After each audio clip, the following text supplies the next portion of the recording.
Cuaca panas di Tanah Suci yang diperkirakan bisa mencapai 40 derajat Celcius menjadi perhatian serius baik bagi panitia pelaksana haji maupun para jemaah.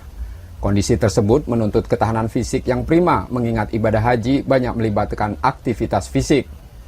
Berbagai persiapan pun telah dilakukan sejak sebelum keberangkatan, termasuk persiapan yang akan dijalani setibanya di Arab Saudi.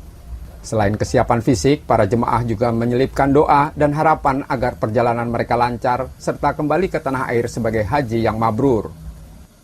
Persiapan sih biasa-biasa, pagi-pagi paling jalan 2 kilo setiap pagi, banyak minum air putih. Karena kita ibadah fisik, jadi kita harus menjaga pola makan, apalagi yang sudah lansia atau memang punya penyakit yang sifatnya kronis dan sebagainya, memang perlu menjaga pola makan. Nanti kemungkinan pakai semprot air setiap saat seperti itu. Mengurangi panas ya. APD dan sebagainya. Mudah-mudahan keberangkatan kita semuanya diberi kesehatan, keselamatan, dan pulang menjadi haji yang mabrur dan mabrurah dalam keadaan sehat walafiat.